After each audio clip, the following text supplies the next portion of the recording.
I want to go through like how you can have a very basic discussion with a Muslim at Speaker's Corner. And that will be really through utilizing what the Bible says about Christ. So many Muslims rather want to point out contradictions within Christianity, i.e. that Christ is merely just a prophet. And that although economically we agree that because the Father sends forth for the Son, that the Son in this way, in this respect, is a prophet, we don't believe that he's merely just a prophet. So my question whenever starting to discuss with a Muslim is that do you believe reading the Bible, you could come to the conclusion that the Quran is consistent with what the Bible teaches? I don't believe you can. I believe that both the commentaries of the Gospel authors, the writings of Paul's epistles, and the sayings of Christ both comes to the conclusion that Christ is God.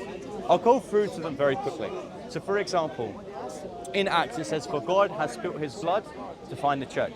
In Matthew 18 we find that Christ has found the church, and in Luke chapter 18 verse 19 to 20 we find that Christ gives himself up as a wager for many. So that is understood in saying that the blood, which is the atonement, is given, which is Christ, to find the church, which is also Christ's kingdom.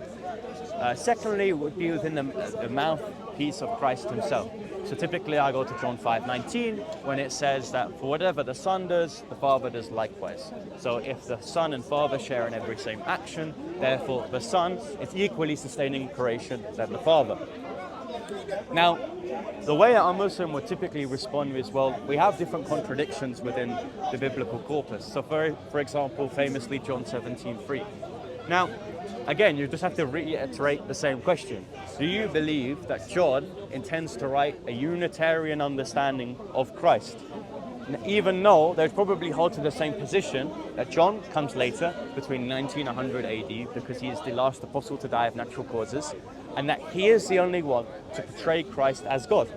So how can you hold to two positions? That John 17:3 displays a monadic God, and that John 17:3 and his corpus of writings also wants to portray a later forgery, that being that Christ is God, and no longer in the synoptics do you find this hypothesis.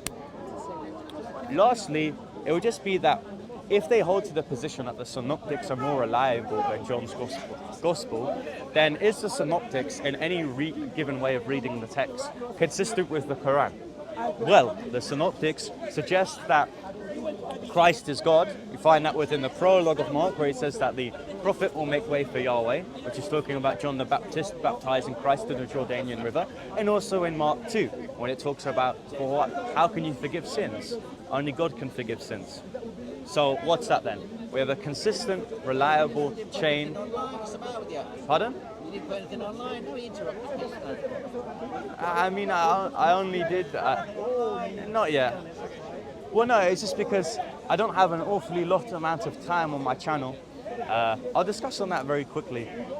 That man was interrupting me because I tried to argue that socialism and corporatism, this concept that of like the fascist economic ideology, is incredibly similar and semantically reduced to the same position, because he's a socialist. But no, I don't have any time on my channel, unfortunately, to post anything. I'm a very busy man. But yeah, we have this consistent chain of the apostles and later Paul that all agree that Christ is God. And if they want to say some areas of the Bible, or what the Muslim polemicists are now saying is a general affirmation of the Injil, then why in any way can you read the Bible? Is it not consistent with the Quran? Wait, one second.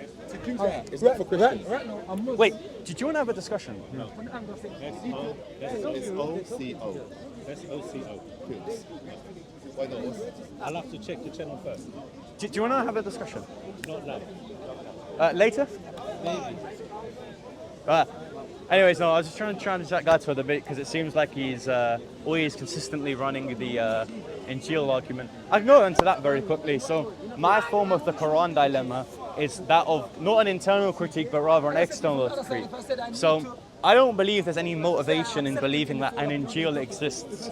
An internal critique is essentially saying for the sake of the argument, let's just assume that the Quran is true in what it says and it affirms the Bible. Well, the Injil is described as a gospel, a singular book, given to Christ. Now, the gospel doesn't fit this description. So how can we run this argument and it is consistent with the form of argument that we're running? Well, we don't assume the Quran is true. We simply take what it says at face value. The face value of the Injil is that there is a book that exists, that the time of the 7th century with Muhammad. And it's a gospel that is claimed to be written by Christ. Now, is there any motivation in believing historically this book exists? No. So, we agree that the Quran has a conception of a revelation given to the Christians. The specific specifications of this gospel, there's no motivation believing is true. So, intentionally, the Quran is referring to a fictitious book, but extensionally, because Muslims would want to suppose that the Quran is actually true, then extensionally it's referring to the Bible. So in order for the Quran to be true, it has to be referring to the Bible. If it isn't true, then it's referring to a book that doesn't exist. So that's my film of the Quran Dilemma. Just simply historically, in order for the Quran to be correct, it has to be ignorant on what the Bible actually is, but regardless, it's still referring to the same book. Anyways, God bless you. I still have that issue on my channel. I can't post consistently, unfortunately, because right now I'm actually the youth ambassador for Turning Point UK. So I do a lot of political stance, but I'm my own cameraman, I'm my own labourer. I have to carry all the equipment by myself, and I also have to speak. So for example, I've been recently doing stands at Camden Town. So I need to look for my own security behind my back, making sure no one's going to hurt me because I've been attacked several times. I have to hold my own equipment, make sure it doesn't get nicked, whilst also discussing with people. So the qualities of videos are never going to be consistent. So if anyone in the comments wants to help me out, just contact me. I'll make sure JC puts it in the description below, just my email, because I really need your guys' help in terms of helping me, you know, holding all my equipment, making sure my content is being filmed, just because then I really believe what I'm doing can actually be pushed further. But anyways, God bless you.